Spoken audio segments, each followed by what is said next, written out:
Assalamualaikum warahmatullahi wabarakatuh. Hai anak-anak yang kucintai.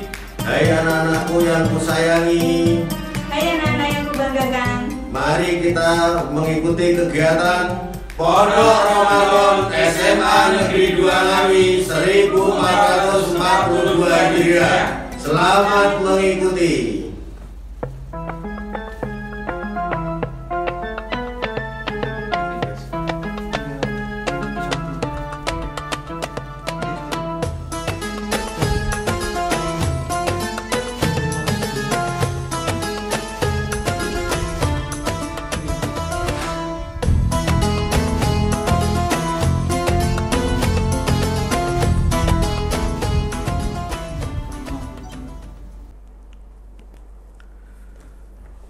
Assalamualaikum warahmatullahi wabarakatuh. Bismillahirrahmanirrahim. Alhamdulillahirrahmanirrahim. Salatu wassalamu ala asrofil anbiya'i wal mursalin wa ala alihi washabbihi ajmain. Amma ba'du. Kepada anak-anakku siswa-siswi SMA Negeri 2 Ngawi kelas 10 dan kelas 11 yang kami banggakan, kami cintai.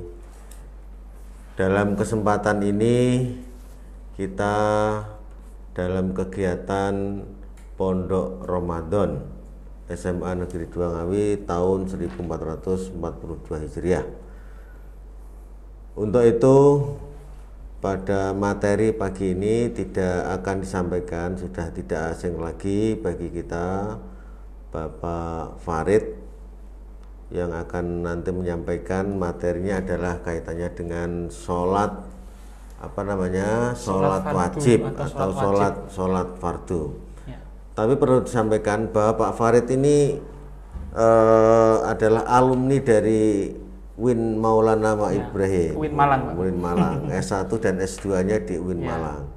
Tetapi juga tidak kalah dengan Pak Farid, saya ini juga alumni sana, Pak Farid. Oh, juga alumni Win Malang loh, wah luar biasa. Juga alumni, tapi namanya dulu masih IAIN, Institut Agama Islam Negeri Sunan Ampel. Saya di sana, kemudian juga angkatan tua 91. Terus S2-nya sama sudah UIN. Jadi saya juga UIN, S2-nya UIN Maulana Ibrahim. Dalam kesempatan ini Pak Farid akan menyampaikan tentang sholat fardu dan mungkin bisa kenalan karena Pak Farid kelas 10 kan belum kenal Pak Farid. Kelas 10 ada di kelas 10 mungkin belum kenal. Belum lihat juga Pak Farid. Belum kenal wajahnya. Wajahnya Pak Farid. Ya, betul. Terima kasih kepada Pak Bakri, ya senior saya ternyata di UIN Malang. Terima kasih atas waktunya. Ya, mungkin sebelum saya menjelaskan tentang sholat fardu atau sholat wajib, mungkin perkenalan dulu kepada anakku semuanya yang belum mengenal saya, ya. Pertama kelas 10 ini, karena saya mengajar di kelas 11 Pak Bakri di SMA Negeri 2 Ngawi. Halo anak-anak semuanya, apa kabar? Ya, semuanya sehat semuanya dan puasanya lancar. Amin. Perkenalkan, nama saya Pak Farid Afri Nurmansyah. Saya mengampu mapel pendidikan agama Islam di SMA Negeri 2 Ngawi kelas 11. Untuk anak kelas 10, salam kenal semuanya. Oke, Pak Bakri, pertama-tama sebelum kita berbicara tentang lebih jauh tentang sholat fardu atau sholat wajib, kita harus tahu dulu tentang sejarah bagaimana pertama kali perintah sholat itu turun. Ya, ketika peristiwa Isra Mi'raj, ya, Nabi Muhammad SAW itu naik ke langit 7 di Sidratul Muntaha, bertemu dengan Allah Subhanahu Wa Taala. Kemudian disitulah Rasulullah SAW diperintahkan untuk melaksanakan sholat yang pertama itu 50 kali Pak Patrik. 50 kali, jadi sehari semalam kita harus sholat 50 kali. Kemudian bertemu dengan Nabi Musa, apakah tidak keberatan? Umat saja keberatan, kata Nabi Musa. Nah, kemudian di lobi kemudian menjadilah 5 waktu sampai saat ini. Ya, seperti kita laksanakan, yaitu sholat subuh, sholat duhur, asar, maghrib, dan isya. Itu adalah perintah dari Allah Subhanahu Wa Taala dan wajib kita laksanakan. Itu adalah sholat wajib yang harus anak-anak di rumah dimanapun dilaksanakan, baik sendiri maupun berjamaah. Tapi lebih utama berjamaah ya anak-anak. Gitu Pak Bakri. Karena pahalanya 27. Iya, lebih banyak berjamaah daripada jengking dewe siji. jengkang-jengking nanggurine imam jamaah makmum 20. Betul sekali. 27. Ya. Ini maka sholat wajib ini bagaimana Pak Farid, kok orang itu kan namanya wajib itu kan ya harus dilakukan, seandainya nggak dilakukan bagaimana Pak Farid? Dalam ilmu fikih yang namanya wajib itu adalah jika kita melaksanakan kita akan mendapatkan suatu pahala, jika kita meninggalkan kita akan mendapatkan dosa.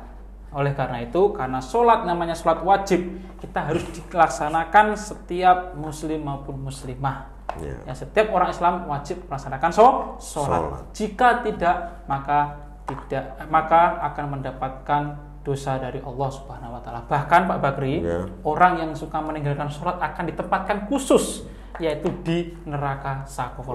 Neraka yang sangat panas sekali. Oleh karena itu, agar kita terhindar dari azab Allah Subhanahu wa taala, mari kita rutinkan, istiqomahkan untuk melaksanakan sholat wajib. Nah, sholat wajib ini ya namanya wajib ya harus dilakukan. Nggak boleh ditinggalkan. Nggak boleh tinggalkan ya. Kemudian ada istilah Pak Farid, ada sholat itu sebagai kewajiban, kemudian ada sholat itu lebih meningkat lagi sebagai kebutuhan. Ini bagaimana Pak? Ya betul. Ya, ketika kita harus melaksanakan sholat, kita harus tahu tentang ilmunya sholat Pak Bakri. Jadi kita harus tahu bagaimana tata caranya, doanya bagaimana, tata caranya, rukun-rukunnya bagaimana. Nah, sesuatu perilaku yang kita laksanakan secara berulang-ulang itu akan mendarah daging dalam diri kita. Maka ini disebut dengan namanya Pak Bakri? Ketika sudah tertanam dalam diri kita itu sudah menjadi namanya akhlak. Jadi ketika kita itu sudah sholat di dalam diri kita, ketika kita meninggalkan sholat, ya itu ada sesuatu yang kurang. Nah, bagaimana yang dulu sholat itu adalah kewajiban, maka mulai dari sekarang sholat itu adalah sebuah kebutuhan Bapak Bakri. Dimana kalau kita nggak sholat, ada yang kurang di dalam kehidupan kita.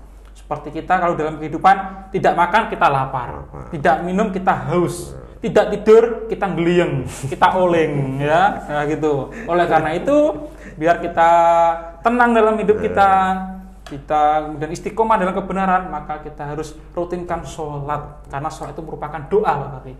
Ya, di dalam bacaan-bacaan sholat pun juga isinya doa-doa, ihdinas siratal mustaqim, tunjukkanlah aku jalan yang lurus dan sebagainya.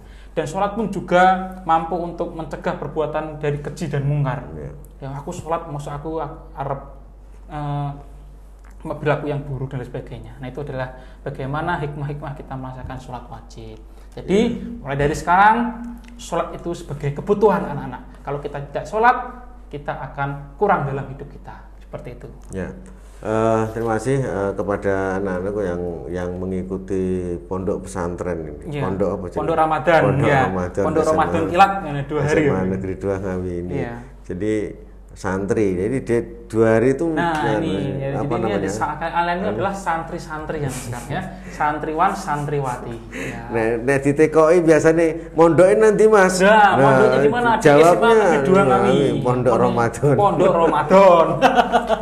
Ilmunya kan luar biasa Bapak. 2 hari ini kita tempa anak-anak ini menjadi santri yang luar biasa. Jangan sampai tahu mondok pernah Mas, blas gak mondok lah. Pernah mondok gak pernah lah di sini toh. Ini sapa mbiyen. Nah, itu pernah mondok walaupun namanya pondok Ramadan di SMA Negeri 2 Ngawi. Iya, saya kan anaknya. Nah, ini Pak Farid, dalam hal ini kebiasaan kita atau karakter kita di sekolahan kita itu kan setiap duhur, setiap ngasar itu kan sholat berjamaah. Ini bagaimana Pak Farid? Kita kan sebagai guru di suatu lembaga pendidikan kan juga harus menanamkan nilai-nilai religius Pak Bakri. Nah, nilai-nilai religius ini juga tidak gampang, harus ada namanya pembiasaan. Nah, oleh karena itu SMA Negeri 2 Ngawi itu membuat program wajib sholat berjamaah, yaitu terutama sholat duhur dan sholat asar di masjid. Kita semuanya warga Semada, semuanya sholat di masjid. Bapak kepala sekolah, guru-guru semuanya juga sholat berjamaah di masjid. Tuh ya. Bapak ibu karyawan, TU semuanya juga sholat di masjid semuanya. Ini bagaimana ketika siswa nanti, guru-guru saya aja sholat di masjid, maksud saya tidak. Nah, guru kan katanya digugu dan ditiru sebagai suri tauladan. Oleh karena itu, karena kompaknya masyarakat Semada, Nah ini untuk mendidik, untuk mengajak anak-anak untuk sholat berjamaah, maka kita semuanya zuhur dan asar ke masjid semuanya berbondong-bondong. Allahu Akbar, langsung ambil air wudhu, langsung sholat sunnah, kemudian berjamaah sholat zuhur dan asar. Ini karakter yang sudah dibangun baik. Ya sejak dulu, Pak. Sejak dulu. Bahkan anak-anak itu ada yang jadi waktu ini sholat zuhur langsung keluar ada. Ya langsung seperti ngadani, ya. Memanggil kita. Mau ke kantin dengar azan langsung belok ke masjid. Ya seperti itu. Itu adalah bagaimana luar biasanya pembiasaan karakter di SMA Negeri 2 Ngawi. Kemudian juga ini Pak Farid, bagian dari sholat wajib juga. Jadi sholat wajib khususnya bagi laki-laki, tapi sholat Jumat di sekolah SMA 2 ini bagaimana Pak Farid? Ya kita juga melaksanakan rutin sholat Jumat 1 minggu 1 kali, dan kita juga melatih beberapa anak dari SMA Negeri 2 Ngawi untuk menjadi khotib, karena bagaimanapun sekolah kita itu mempersiapkan pemimpin masa depan, yang mana mereka ketika keluar dari Semada mereka sudah siap di masyarakat. Nah ketika mereka dibutuhkan untuk menjadi khotib di masjid di rumahnya atau di lingkungannya, mereka sudah siap dan sudah bisa. Seperti itu Pak Bakri. Nah ini kepada santri-santri di SMA Negeri 2 ini, santri Pondok Ramadan ini, tadi Pak Farid sudah menyatakan ini sholat ini wajib, ya, ini betul. Kebutuhan sholat ini menjadi menjadi kebiasaan. Ya. Harus menjadi kebiasaan setiap hari, sehingga itu harus ditanamkan.